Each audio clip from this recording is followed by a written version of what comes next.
Hello everyone. Today I discuss about the spray dryer.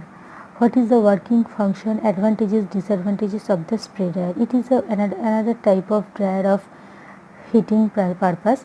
So it is also used for the solution and suspension purpose. So sometimes solution and suspensions are required to be converted into the solid.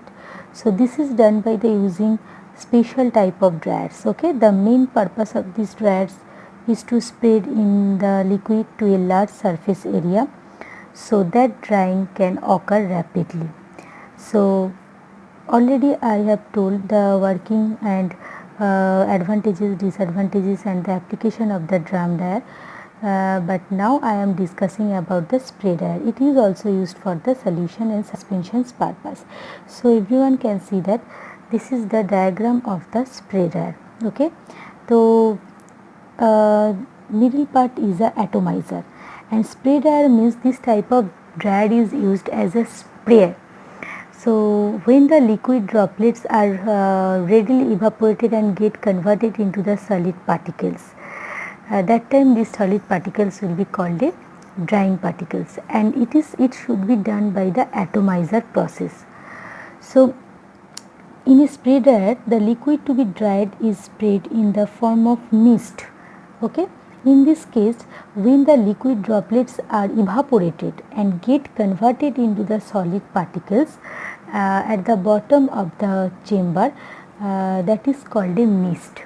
Okay, and the vapors are transferred into the separator where the fine dry particles which are carried along with vapors are separated or collected. That means after drying, the vapors are separated, okay, and separated by the separator part, but the solid particles fall into the bottom of the chamber, and that is the mist. That's why it is the called when the minute droplets are readily evaporated. After evaporation, the solid particles you can easily collect it, and which also fall into the bottom of the chamber, and after evaporation the vapors are transferred into the separation, or that means it is already separated, and where the fine dry particles, which after separation the fine dry particles you can easily collect it. Okay, on total this working should be done by this atomizer part. Okay, and spray dryer is available in many forms of designs. A typical spray dryer is already diagram is here, and so the ensure good circulation of air to facilitate it and the mass transfer, and also to ensure that the dried particles are separated by the centrifugal action. Okay, so this is the working of the spray dryer. Another part is advantages. Okay, and advantages, the liquid when the sprayed through an atomizer gets converted into the small droplets, and it also provides a large surface area for heat and mass transfer, so that evaporation is rapid. And another point, due to rapid evaporation the droplets don't attain a high temperature, so that most of the heat used is in the form of latent heat of the vaporization.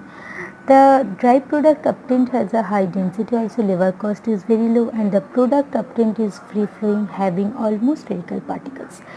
But disadvantages of the spray dryer is a bulky and expensive. This is very bulky equipment and expensive also, and it occupies a large space, so the thermal efficiency is quite low.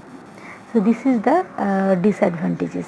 But application, mainly this type of spray dryer is used solution and suspension purpose, and it is very useful for drying of thermolayable substance also. Okay, and citric acid, borax, sodium phosphate, hexamine, gelatin extract are dried by this spray dryer also, and the suspensions of starch, barium sulfate, calcium phosphate are also dried with this spray dryer. Milk, soap, detergent also dried. That means the spray dryer and drum dryer both are used for the suspension and solution purpose.